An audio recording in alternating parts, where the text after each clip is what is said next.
voltage drop calculations are essential in electrical engineering to ensure that the voltage at the end of a circuit is within acceptable limits. Two common methods for calculating voltage drop are method 1, voltage drop equals 2 times K times L times I divided by circular mils, and method 2, voltage drop equals the square root of I times R times cosine theta plus X sine theta. Let's examine these methods and their implications. Method 1, voltage drop equals 2 times K times L times I divided by circular mils, where K is a constant based on conductor property and temperature in the cable, L is the length one way, I is the current, and cm is the cross-sectional area in circular mils. The concern with method 1 is that it does not consider power factor. Power factor is the ratio of real power to apparent power in an alternating current circuit. It represents the efficiency with which electrical power is used. Ignoring power factor can lead to significant errors in voltage drop calculations, especially in circuits with inductive loads like motors or transformers. Method 2, voltage drop equals the square root of I times R times cosine theta plus X sine theta, where theta is the power factor, R is the resistance of the cable, and X is the reactance of the cable. The advantage of method 2 is that it considers power factor. This provides more accurate voltage drop calculations, particularly in circuits where the power factor is significantly less than 1. Comparing calculations using method 1 against voltage drop tables often reveals significant differences. This discrepancy suggests that the voltage drop tables may have been derived using method 2, which considers power factor. Accurate voltage drop selection is paramount for several reasons. Firstly, incorrect wire sizing based on inaccurate voltage drop calculations can lead to overheating and premature failure of wires. Excessive voltage drop causes the conductor to dissipate more heat due to increased current flow, potentially exceeding its temperature rating and insulation capacity. Secondly, reduced equipment performance and efficiency can occur. Many electrical devices, such as motors and electronic equipment, are designed to operate within a specific voltage range. If the voltage drops too low due to excessive voltage drop, these devices may not function properly, leading to reduced performance and efficiency. Thirdly, safety hazards may arise. Excessive voltage drop can cause lights to dim, motors to stall, and electronic equipment to malfunction, potentially creating safety hazards for personnel and equipment. It's generally agreed that method 2, which considers power factor, is the more accurate and appropriate method for voltage drop calculations. It provides a more realistic estimate of the voltage drop in the circuit, ensuring proper wire sizing and avoiding potential safety and performance issues. When performing voltage drop calculations, it is recommended to use method 2. This method considers power factor and provides more accurate results. This approach helps ensure that the correct wire size is selected to meet the load requirements and maintain safe and efficient operation. To elaborate further, let's delve into the specifics of each variable in the voltage drop equations. Starting with method 1, the constant K represents the direct current resistance for 1 circular millifoot at a specific operating temperature. This value is typically provided in engineering handbooks or electrical codes, such as the National Electrical Code or NEC. The length L is the one-way length of the circuit in feet. It is crucial to use the one-way distance to accurately represent the total conductor length through which the current flows. The current I is the load current in amps flowing through the circuit. This value can be determined by the load's power consumption and voltage rating. The circular mils, abbreviated as cm, is the cross-sectional area of the conductor. It is a unit of area commonly used for wires and cables, and it is directly related to the conductor's ampacity. Now, let's examine the variables in method 2. The current I is the same as in method 1, representing the load current in amps. The resistance R is the alternating current resistance of the conductor per unit length, typically expressed in ohms per foot. This value accounts for the conductor's material properties and the effect of alternating current on the conductor's resistance. The reactance X is the inductive reactance of the conductor per unit length, also typically expressed in ohms per foot. Inductive reactance arises from the magnetic field produced by the alternating current flowing through the conductor.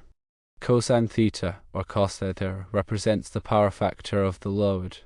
As mentioned earlier, power factor is the ratio of real power to apparent power and indicates the efficiency with which electrical power is used. Sine theta, or sin theta, is the sine of the phase angle between voltage and current. It is related to the reactive power in the circuit. When applying these methods, it's essential to consider the specific characteristics of the circuit and load. For example, in circuits with long conductor lengths or high current loads, voltage drop can be more significant. Similarly, in circuits with low power factor loads, the impact of power factor on voltage drop becomes more pronounced. Furthermore, it's crucial to comply with applicable electrical codes and standards such as the NEC, which provide guidelines and requirements for voltage drop calculations and wire sizing. These codes often specify maximum allowable voltage drop limits to ensure safe and efficient operation of electrical systems. In summary, while both methods can be used to estimate voltage drop, Method 2, which considers power factor, offers greater accuracy and reliability, particularly in circuits with nonlinear loads or significant inductive reactance. Utilizing Method 2 and adhering to relevant codes and standards will help ensure proper wire sizing and minimize the risk of voltage-related issues in electrical systems. To provide further clarity, consider a scenario where 100 amp load is supplied by a 200-foot long circuit. Using Method 1 and neglecting power factor, the calculated voltage drop might be significantly lower than the actual voltage drop, especially if the load has a low power factor. This could lead to selecting a smaller wire size than necessary, resulting in overheating and reduced equipment performance. On the other hand, using Method 2 and considering the power factor, the calculated voltage drop will be more accurate, leading to a more appropriate wire size selection and minimizing the risk of voltage-related problems. To illustrate the importance of accurate wire sizing, let's discuss the potential consequences of undersized conductors. Firstly, as previously mentioned, undersized conductors can overheat due to excessive current flow. This can damage the insulation of the wires, potentially leading to short circuits and fires. Secondly, undersized conductors can cause equipment malfunction. Many electrical devices, such as motors, require a minimum voltage level to operate properly. If the voltage drops too low due to undersized conductors, the equipment may not function as intended or may even fail to operate altogether. Thirdly, undersized conductors can waste energy. When current flows through a conductor, some energy is lost as heat due to the conductor's resistance. If the conductor is undersized, its resistance will be higher, resulting in greater energy losses. In addition to the potential consequences of undersized conductors, it's also important to consider the impact of oversized conductors. While oversized conductors can provide lower voltage drop and reduced energy losses, they can also be more expensive and difficult to install. Therefore, it's essential to strike a balance between voltage drop, cost, and ease of installation when selecting the appropriate wire size. To further enhance your understanding of voltage drop calculations, I recommend consulting relevant electrical codes and standards, such as the NEC. These codes provide detailed guidelines and requirements for voltage drop calculations, wire sizing, and other electrical design considerations. Additionally, there are numerous resources available online and in print, including engineering handbooks, textbooks, and software tools that can assist you in performing voltage drop calculations and selecting the appropriate wire size for your application. Remember that accurate voltage drop calculations and proper wire sizing are crucial for ensuring the safe and efficient operation of electrical systems. By considering power factor, adhering to relevant codes and standards, and utilizing available resources, you can minimize the risk of voltage-related problems and ensure the reliability of your electrical installations. As a final note, it's important to emphasize that voltage drop calculations are just one aspect of electrical design. Other factors to consider include ampacity, short-circuit current rating, and environmental conditions. A comprehensive approach to electrical design will ensure that all of these factors are properly addressed, resulting in a safe and reliable electrical system. Remember to consult with a qualified electrical engineer or electrician if you have any questions or concerns about voltage drop calculations or other electrical design issues. They can provide valuable guidance and expertise to ensure that your electrical installations meet all applicable codes and standards.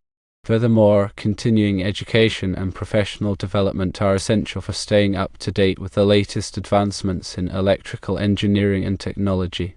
Attending seminars, workshops, and conferences, as well as reading industry publications, will help you expand your knowledge and skills and improve your ability to design and maintain safe and efficient electrical systems.